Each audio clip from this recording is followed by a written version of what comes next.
દોસ્તો, વિડીયોને અંત સુધી જરૂર જોજો. ભીખના બાને અમીર માણસે મારી સાથે જે કર્યું તે સાંભળીને તમારા પણ રૂવાડા ઊભા થઈ જશે. મારું નામ સ્નેહા છે.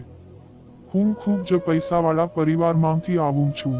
હું મારા 4 ભાઈઓની એકની એક બહેન હતી. મારા માતા પિતા વર્ષો પહેલા મૃત્યુ પામી ગયા હતા. પણ મારા ચારેય ભાઈઓએ મને મારા માતા પિતા જેવો જ પ્રેમ આપ્યો હતો. મારા ભાઈઓએ મને એવી રીતે રાખી હતી કે મને એકેય વસ્તુની કમી ન હતી. હું જે વસ્તુ માંગતી તે મને સમય પહેલા તે લોકો આપી દેતા હતા. હું ગામમાં રહેવા વાળી સાવ ભોળી છોકરી હતી. મારો મોટો ભાઈ ગામનો સરપંચ હતો અને નાના 2 ભાઈ વિદેશમાં ભણવા માટે ગયા હતા. જો કે મને બહુ ભણવાનો એટલો બધો શોખ ન હતો અને મારો બીજો એક ભાઈ ગામમાં જ ડોક્ટર હતો. મારી જિંદગી બહુ મસ્ત રીતે જતી હતી. એક દિવસ મેં મારા ભાઈ પાસે નવો મોબાઈલ ફોન લેવાની વાત કરી. મેં ઘણા બધા લોકોના હાથમાં મોબાઈલ જોયો હતો. એટલા માટે મને પણ મોબાઈલ વાપરવાનું મન થઈ ગયું હતું. એટલે મારા ભાઈએ તરત મને નવો મોબાઈલ ફોન આપી દીધો. નવો મોબાઈલ જોઈને હું બહુ ખુશ થઈ ગઈ હતી. મેં સોશિયલ મીડિયામાં મારું એકાઉન્ટ પણ બનાવી લીધું હતું. હું મારા બહુ મસ્ત ફોટા તે મોબાઈલમાં પાડતી હતી. હું તેમાં બહુ સુંદર લાગતી હતી. મેં મારા બધા ફોટા સોશિયલ મીડિયામાં અપલોડ કર્યા તો તેમાં બહુ સારી લાઈક અને કોમેન્ટ આવતી હતી. બધા મને બહુ પસંદ કરવા લાગ્યા. એમાં એક અભય નામનો છોકરો હતો. એની સાથે મારી મુલાકાત સોશિયલ મીડિયામાં થઈ. તે છોકરો બહુ સમજદાર હતો. તેણે મને સમજાવ્યું કે તું તારા ફોટા આવી રીતે સોશિયલ મીડિયામાં ના મૂકતી. કારણ કે ઘણા લોકો છોકરીના ફોટાને બીજી ખરાબ રીતે વાપરે છે.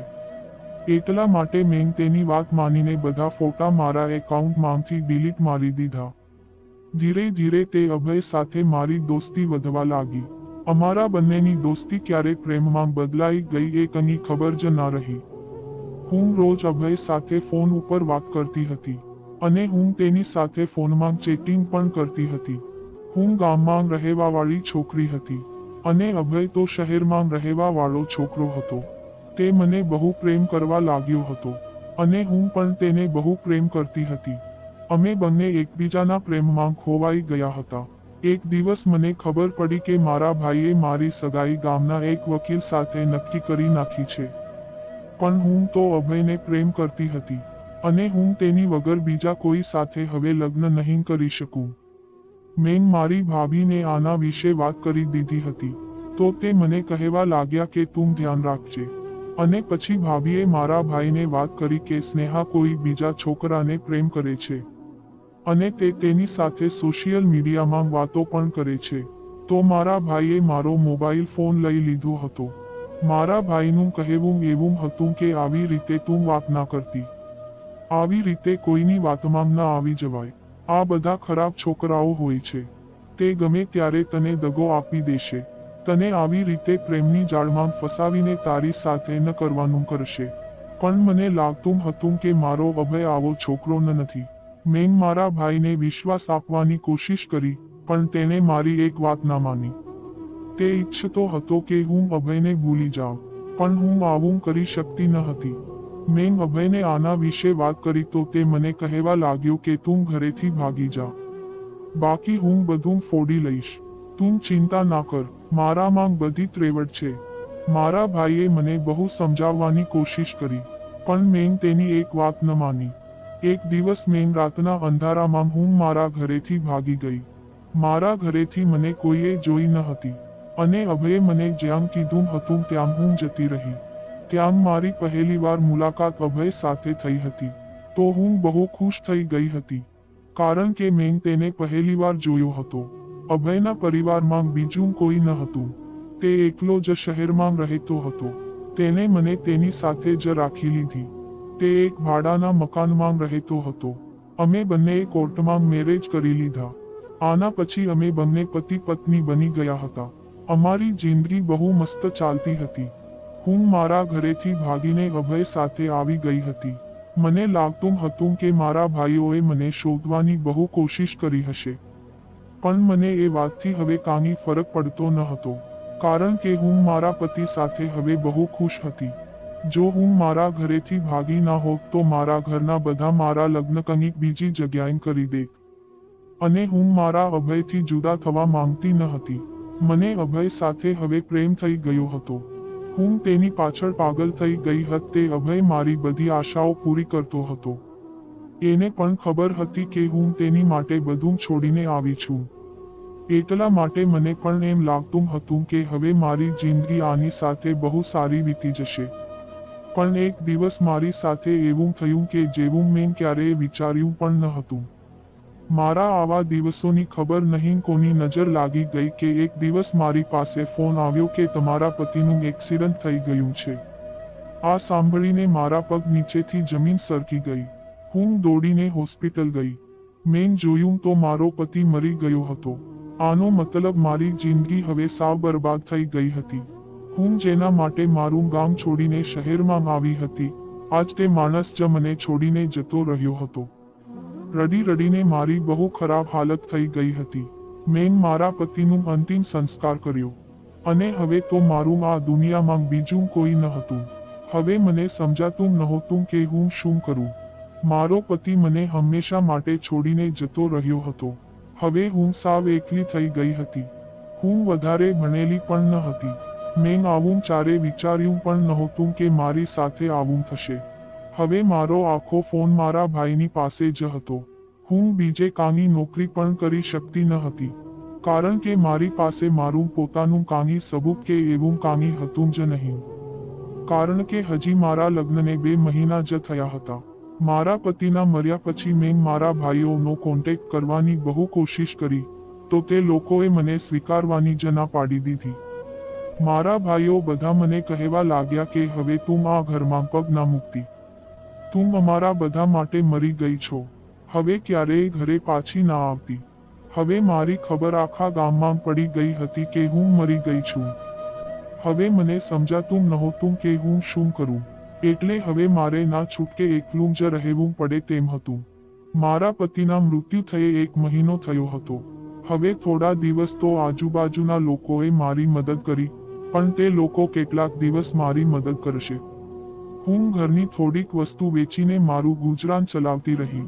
પણ જ્યારે ઘરનું ભાડું દેવાની વાત આવી તો મારી પાસે પૈસા ન હતા. તો મકાન માલિકે મને ઘરેથી કાઢી નાખી. હવે મારી પાસે કાંઈ બચ્યું પણ ન હતું. મને બહુ ચિંતા થતી હતી. મારા દિવસો બહુ ખરાબ આવી ગયા હતા. હવે મેઇન રોડ ઉપર રખડીને ભીખ માંગવાનું શરૂ કરી દીધું હતું. તો કોક મને ખાવાનું આપતું તો હું ખાઈ લેતી હતી. નકર તો મારે ભૂખ્યું એમ જ રખડવું પડતું હતું. મારી જિંદગી હવે સાવ બરબાદ થઈ ગઈ હતી. એક દિવસ હું રોડ ઉપર બેઠી હતી. મારી પાસે રહેવા માટે કોઈ આશરો પણ ન હતો. હું આખો દિવસ રોડ ઉપર જ રહેતી હતી. એક દિવસ એક આદમી રોડ ઉપરથી જતો હતો. તો મેં તે આદમીના પગ પકડી લીધા. અને તેને કીધું કે સાહેબ, હું 2 દિવસથી ભૂખી છું. મેં કાંઈ નથી ખાધું. તમે મહેરબાની કરીને મને કંઈક આપો.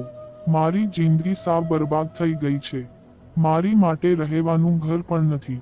હું જ્યાં રહેતી હતી ત્યાંના માલિકે મને ઘરેથી કાઢી નાખી છે. હું ભાડાના મકાનમાં રહેતી હતી. એટલા માટે મેં આ રોડ ઉપર ભીખ માંગવાનું શરૂ કર્યું છે. તમે મહેરબાની કરીને મને કંઈક આપો. નકર હું આમ જ મરી જઈશ. તો તે આદમીએ મને કીધું કે તું મારા ઘરે આવી શકે છે. આ સાંભળીને હું ચોંકી ગઈ.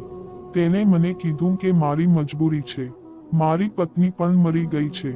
હું એવું ઈચ્છું છું કે તું મારા બાળકને સાચવી લે. મારી પાસે એક દીકરો છે. એની ઉંમર હજી 4 વર્ષની છે. અને જો તું એને સાચવી લઈશ તો હું તને મારા ઘરે રહેવા માટે આશરો પણ આપી દઈશ. અને તારી જિંદગી પણ સુધરી જશે. આમ પણ મારી જિંદગી હવે સાવ બરબાદ થઈ ગઈ છે. મારી પાસે રહેવાનું એક મકાન પણ ન હતું. એટલા માટે મેં વિચાર્યું કે હવે હું આ આદમી સાથે જતી રહું. હું તે આદમી સાથે તેના ઘરે જતી રહી. હું તેની ઘરે ગઈ તો તેનું ઘર બહુ મસ્ત હતું. તે થોડો અમીર માણસ લાગતો હતો. તેના ઘરમાં તે આદમી સિવાય બીજું કોઈ ન હતું. બસ એક નાનું બાળક જ હતું કે જે 4 વર્ષનું હતું. તે આદમીએ મને ખાવાનું આપ્યું. અને મને આરામ કરવા માટે કીધું. મેં પેટ ભરીને જમી લીધું હતું. આ આદમીએ મને જોઈ તો તે પણ સમજી ગયો કે હું કેટલા બધા દિવસથી ભૂખી હોઈશ. આટલા માટે તેને મને કાંઈ સવાલ ના કર્યા. આના પછી તે મને કહેવા લાગ્યો કે હવે તું બોલ કે તું કોણ છો. મારી આંખોમાં મારો ભૂતકાળ ચાલી રહ્યો હતો. હું વિચારતી હતી કે હું આ આદમીને શું કહું, કે મારી સાથે આવું થયું છે. મને સમજાતું નહોતું કે હું કચામથી શરૂઆત કરું. તે મને કહેવા લાગ્યો કે જો તું મને તારા વિશે કહીશ તો હું તારા રહેવાની વ્યવસ્થા પણ કરી દઈશ. તું આ ઘરમાં આરામથી રહી શકે છે. તને કાંઈ વાંધો નહીં આવે. હું આ ઘરમાં એકલો જ રહું છું અને મારો દીકરો પણ મારી સાથે જ હોય છે. બાકી કોઈ આ ઘરમાં નથી રહેતું. ઘરમાં કામ કરવા માટે એક નોકર પણ છે. મેં તેને કીધું કે મારું નામ સ્નેહા છે. હું બહુ અમીર પરિવારની દીકરી છું. મારા 4 ભાઈ હતા અને હું 4 ભાઈઓની એકની એક બહેન હતી. મેં સોશિયલ મીડિયામાં મારું એકાઉન્ટ બનાવ્યું હતું. તો એમાં એક છોકરા સાથે મને પ્રેમ થઈ ગયો તો હું તેના પ્રેમમાં મારું ઘર છોડીને મેં ભાગીને લગ્ન કર્યા હતા. પહેલા તો મારી જિંદગી બહુ મસ્ત રીતે ચાલતી હતી. પણ એક દિવસ અચાનક મારા પતિનું એક્સિડન્ટમાં મોત થઈ ગયું. આટલા માટે મારી ઉપર આભ તૂટી પડ્યું હતું અને અત્યારે હું ભીખ માંગતી થઈ ગઈ હતી. મેં 2 દિવસથી કાંઈ ખાધું ન હતું. આટલા માટે હું તમારા પગે પડીને ભીખ માંગતી હતી. જો તમે મારી મદદ ન કરી હોત તો હું આમ જ ભૂખી મરી જાત. મારી વાત સાંભળીને તે આદમીએ મને કીધું કે તમે મારી માટે મારી બહેન જેવી છો. તમે મારા ઘરમાં આરામથી રહી શકો છો. પણ આના બદલામાં તમારે મારા નાના બાળકનું ધ્યાન રાખવું પડશે. તમારે એની પરવરિશ કરવી પડશે. મારી પત્ની તો મરી ગઈ છે. આટલા માટે મારા દીકરાને હવે કોઈ સાચવી નહીં શકે.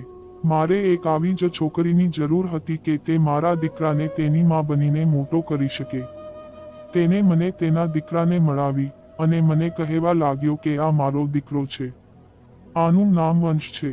આનો જન્મ થયો એટલે આની માનું અવસાન થઈ ગયું હતું. મેં તે આદમીના છોકરાને મારા ખોળામાં લીધો અને હું પ્રેમથી બોલી કે જો અત્યારે મારો પણ દીકરો હોત તો તે સેમ આના જેવો જ હોત.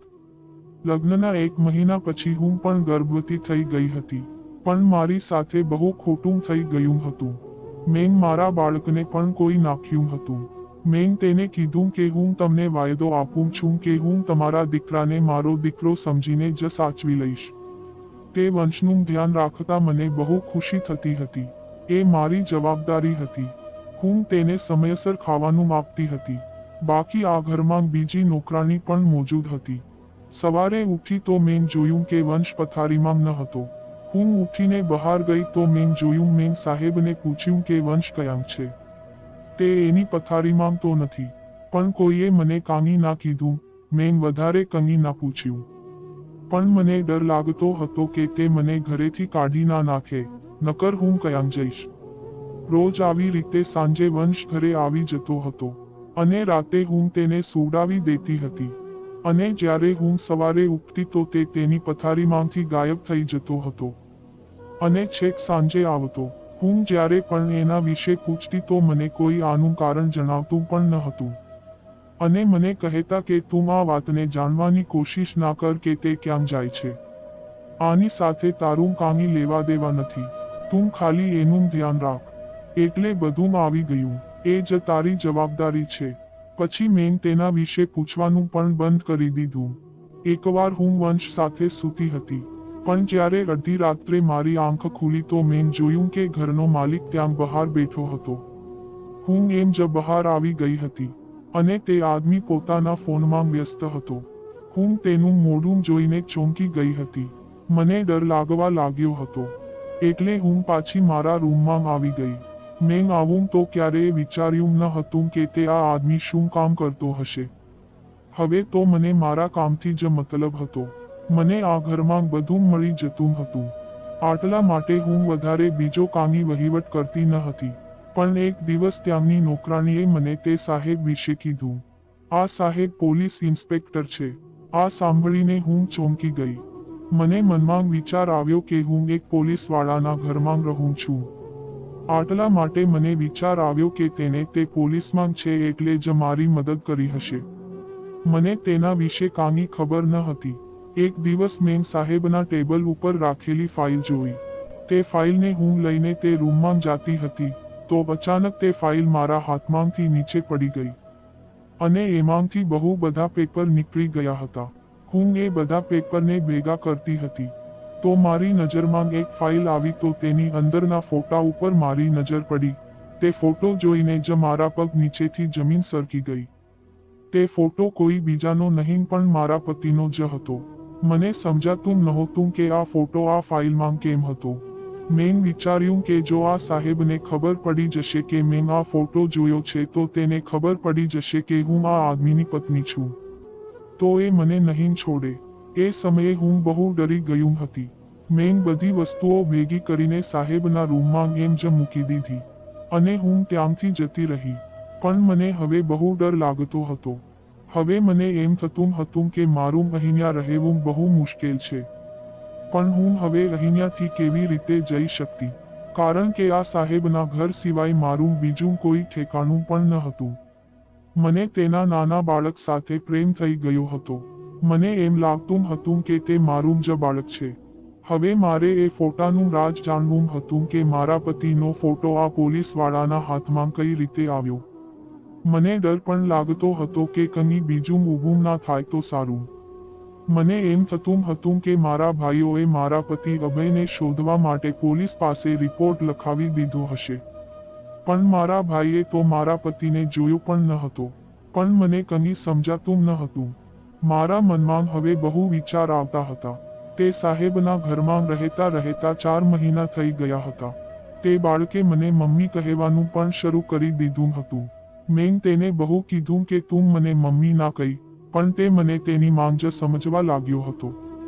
પણ તે સાહેબને પણ આનાથી કંઈ વાંધો ન હતો. હું પણ તે બાળકને બહુ પ્રેમ કરવા લાગી હતી. હજી પણ 2-3 વાર પાછું એવું થયું કે રાતે મારી ઊંઘ ઉડી જતી તો વંશ મારી બાજુમાં જ સૂતો હોય. પણ સવારે હું ઉઠતી તો તે પોતાની પથારીમાંથી ગાયબ થઈ જતો હતો. અને મેં જે ફોટો તે ફાઇલમાં જોયો હતો તે શું એક સપનું હતું? પણ તે ખોટું તો ન હતું. મને સમજાતું નહોતું કે મારા પતિનો ફોટો અહીંયા શા માટે હશે. તે સાહેબે મને એક ફોન આપ્યો અને મને કીધું કે જો તને કોઈ વસ્તુની જરૂર પડે તો તું મને આ ફોન દ્વારા મારી સાથે વાત કરી શકે છે. એક દિવસ મારા ફોનમાં કોઈનો ફોન આવ્યો. હું મારા કામમાં વ્યસ્ત હતી. એટલા માટે હું ફોન ઉઠાવી ના શકી. કારણ કે મારો ફોન મારા રૂમની બહાર હતો. હું જ્યારે બહાર આવી તો મેં મારો ફોન જોયો. એ ફોનમાં કોઈક અજાણ્યો માણસનો ફોન આવ્યો હતો. એટલા માટે મેં વધારે ધ્યાન ના આપ્યું. તો થોડીવાર પછી એ નંબર ઉપરથી મેસેજ આવ્યો. એમાં મારું નામ લખેલું હતું. એમાં લખેલું હતું કે સ્નેહા તું કેમ છો? આ વાંચીને હું ચોંકી ગઈ. મને સમજાતું નહોતું કે તે કોણ હતું કે તે મારું નામ પણ જાણતું હતું. મને લાગતું હતું કે આ ઘરમાંથી જ કોઈક નોકરાણી મારી સાથે મજાક કરતી હશે. આટલા માટે મેં તે મેસેજનો રિપ્લે ના આપ્યો. આના પછી કોઈ મેસેજ ના આવ્યો. પણ રાતે એ નંબરમાંથી પાછો મેસેજ આવવા લાગ્યો. તે મેસેજમાં ઘણી બધી વાતો હતી. અને મારા ભાઈઓ વિશે પણ વાત હતી. અને એ કોઈ એવું માણસ હતું કે તેને મારી બધી ખબર હતી. પણ તે કોણ હતું કે જે મને મેસેજ કરી રહ્યું હતું? મારી સાથે જે પણ થયું હતું એ તો હું જ જાણતી હતી. મને બહુ ડર લાગતો હતો કે આ કોણ હતું કે જે મારી પાછળ કોણ પડેલું છે. હવે હું આ વાત કોઈને કહી પણ શકતી ન હતી. તે મને એમ જ કહેતો કે તું મને તારો મિત્ર સમજી શકે છે. અને જો હું તેને રિપ્લે કરત તો તે મને પાછો તેની જળમાં ફસાવી લેત. કારણ કે હું બહુ ડરી ગઈ હતી. એટલા માટે મેં તે નંબરને બ્લોક કરી દીધો. તો તે મને નવા નંબરમાંથી મેસેજ કરવા લાગ્યો. તો હું તે બધા નંબરને બ્લોક જ કરતી રહી. તે મારી સાથે વાત કરવાની બહુ કોશિશ કરતો હતો. હવે હું સાવ કંટાળી ગઈ હતી. હું તેને વહેમ સમજીને ભૂલી ગઈ હતી. પણ મને હવે આ બધું સાચું લાગતું હતું. મને બહુ ડર લાગતો હતો. મેં વિચાર્યું કે હવે મારું અહીંયા રહેવું બહુ મુશ્કેલ છે. હવે મારે ગમે તેમ કરીને અહીંયાથી નીકળી જવું પડશે. મારી જાનને બહુ ખતરો હતો. પણ અહીંયા તો હું ઇજ્જતથી રહેતી. મને સાહેબ ઉપર શક થયો તો મેં તે સાહેબ ઉપર નજર રાખવાનું શરૂ કરી દીધું. પણ મને એવું લાગતું હતું કે તે એવા માણસ નહીં હોય, પણ આ કોઈ બીજું જ હશે. પણ તે મેસેજમાં કાંઈ બીજું તો ન હતું. તેનું એમ જ કહેવું હતું કે હું તેની સાથે વાત કરતી રહું અને હું તેને મારો દોસ્ત સમજું, મારી બધી મુશ્કેલી તેને જણાવતી રહું.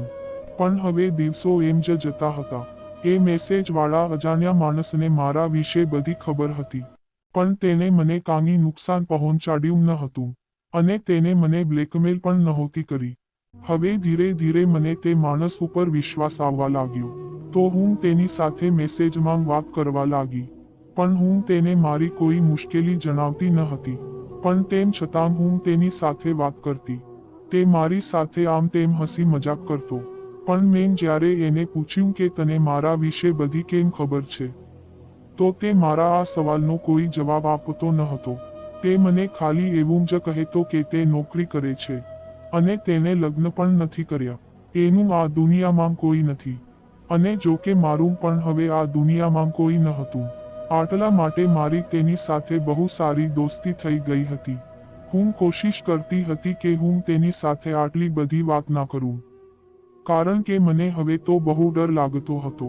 હું તેની સાથે ખાલી રાતે જ વાત કરતી હતી, તો અમુક વાર સવારે મારી આંખ જ ખુલતી ન હતી, અને હું જ્યારે સવારે ઉઠતી તો વંશ પણ મારી પથારીમાંથી ગાયબ રહેતો હતો. હવે મને તેની સાથે વાત કરવાની આદત થઈ ગઈ હતી. હું વંશના વિશે તેની સાથે વાત કરવા માંગતી ન હતી, કારણ કે આ મારું એક રાજ હતું, અને આ રાજ હું કોઈની સાથે શેર કરવા માંગતી ન હતી, કારણ કે હું હવે આ ઘરનું જ ખાતી હતી. એટલા માટે હું ત્યાં જ ના ખોદી શકું. હું તેને ઓળખતી પણ ન હતી, પણ તેને જે પોતાના વિશે જણાવ્યું હતું, તે સાચું હતું કે ખોટું આના વિશે મને પણ ખબર ન હતી. એટલા માટે તે મારા માટે એક ટાઈમપાસ બની ગયો હતો. હું એકલા એમ જ કંટાળી જતી હતી, અને વંશ છેક સાંજે ઘરે આવતો, અને ઘરનું કામ તો બધું નોકર જ કરતા હતા. એટલા માટે તે અજાણ્યા માણસ સાથે વાત કરીને મારો ટાઈમ પાસ થઈ જતો હતો. તે 2-3 દિવસથી મને એવું જ કહેતો હતો કે તે મને મળવા માંગે છે, પણ હું તેને મળવા માટે રાજી ન હતી. એટલા માટે તેની વાત પર વધારે ધ્યાન ના આપ્યું. એક દિવસ સાહેબે મને એવું કીધું કે આજે તું સાંજે સારું જમવાનું બનાવજે, કારણ કે આજે મારો એક ભાઈબંધ આપના ઘરે આવવાનો છે. તે ઘણા બધા દિવસ પછી આવે છે. હું ઈચ્છું છું કે તું મસ્ત જમવાનું બનાવ. એટલા માટે મેં સાહેબને કીધું કે સારું, હું જમવાનું બનાવી દઈશ. થોડીવાર પછી મેં જમવાનું બનાવી નાખ્યું હતું, અને 3 કલાક પછી મને બહારથી કોઈકનો અવાજ આવતો હતો. મને થયું કે મહેમાન આવી ગયા હશે. એટલા માટે હું કામમાં વ્યસ્ત થઈ ગઈ. હું તે ફોનવાળા છોકરાને તો સાવ ભૂલી જ ગઈ હતી. જમવાનું તૈયાર કરીને હું રસોડામાંથી બહાર આવી તો નીચે હોલમાં જે મહેમાન બેઠા હતા તેને જોઈને મારા પગ નીચેથી જમીન સરકી ગઈ. હું તેને જોતી જ રહી ગઈ. આ મારી સામે કોણ આવી ગયું હતું કે એને જોઈને મને કંઈ ભાન જ ના રહ્યું. હું એમ જ બેભાન થઈ ગઈ હતી. હું જ્યારે ભાનમાં આવી તો હું જ મારા રૂમમાં બેડ ઉપર સૂતી હતી. સાહેબ અને તે માણસ મારા બેડ પાસે ઊભા હતા. તે કોઈ બીજું નહીં પણ મારો પતિ અભય જ હતો, જેનું મેં ખુદ અંતિમ સંસ્કાર કર્યું હતું. પણ તે અત્યારે અહીંયા કઈ રીતે હતો? મને વિશ્વાસ નહોતો આવતો કે મારો પતિ અભય જીવતો છે. તે એમ જ સહી સલામત મારી સામે ઊભો હતો. તે મને જોઈ રહ્યો હતો. તેની આંખમાંથી આંસુ આવતા હતા. મારા પતિ અભયે મને કીધું કે સ્નેહા, હવે તું વિશ્વાસ કરી લે. હું હજી જીવતો જ છું. હું એ જ અભય છું કે જે તને બહુ પ્રેમ કરતો હતો. જોઈ લે હું જીવતો છું. આવું બોલીને તે મારી પાસે બેડ ઉપર બેસી ગયો. મારી આંખમાં પણ આંસુ આવી ગયા હતા. હું તેને સ્પર્શીને જોઈ રહી હતી. હવે મને વિશ્વાસ આવી ગયો હતો કે તે સાચું માંગ જીવતો છે. અને હું તેને ગળે મળીને ખૂબ રડવા લાગી. મારી ખુશીનો કોઈ પાર ન રહ્યો. તેના ગયા પછી મારી સાથે જે થયું હતું, તે વિચારીને મને બહુ દુઃખ થતું હતું. મને તે બધું યાદ આવતું હતું.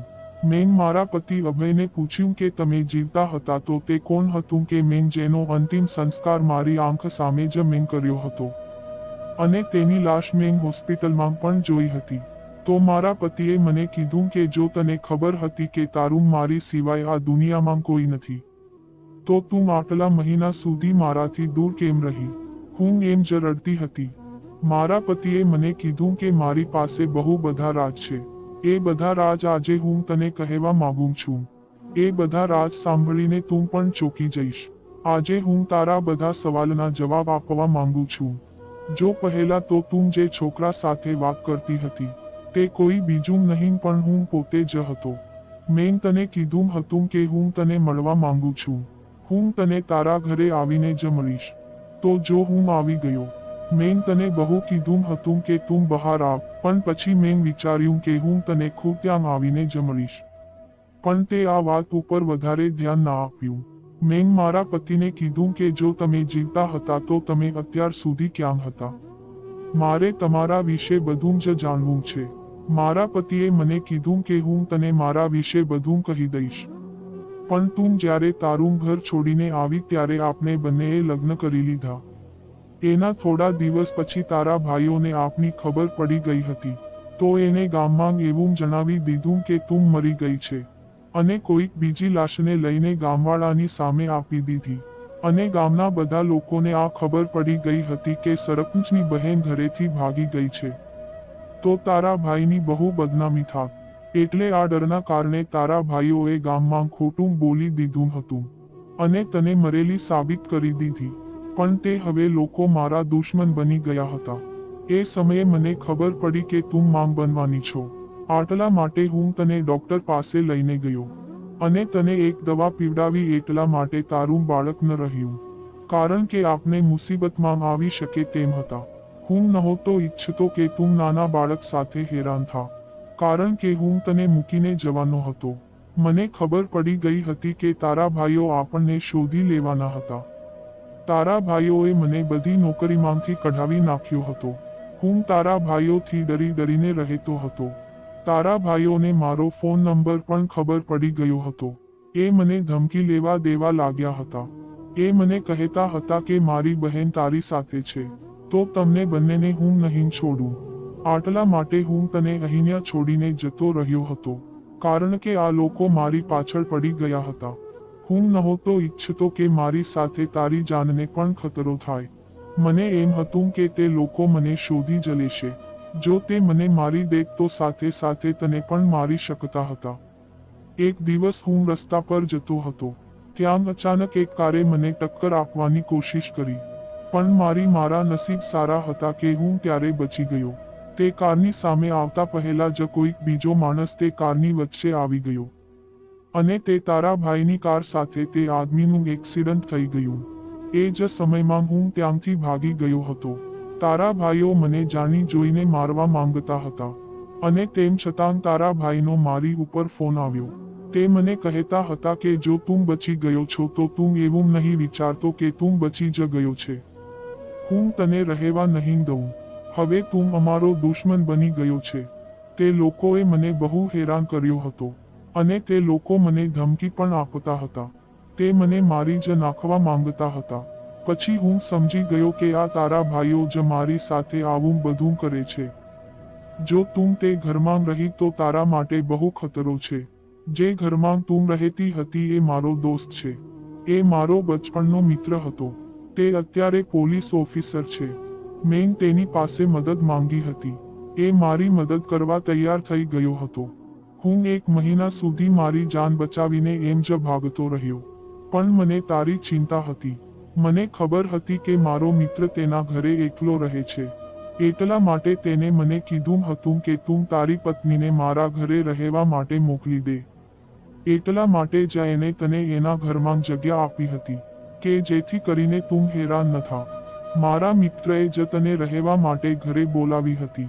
એને વિચાર્યું હતું કે તું એના દીકરાની પરવરિશ કરીશ. એટલા માટે તું એના ઘરે શાંતિથી રહી શકીશ. મને હવે ચિંતા પણ જતી રહી હતી. મારા મિત્રએ તારા ભાઈઓને પકડી લીધા હતા, કે જેને મારી ઉપર જાન લેવા હુમલો કર્યો હતો. અને મને મારવાની પણ ધમકી આપી હતી. જ્યાં સુધી હું તારા ભાઈઓને જેલમાં ના નાખી શકું, ત્યાં સુધી હું તને મળી શકતો ન હતો. મારા મિત્રએ ઘણા દિવસ પછી તે લોકોને પકડી લીધા હતા.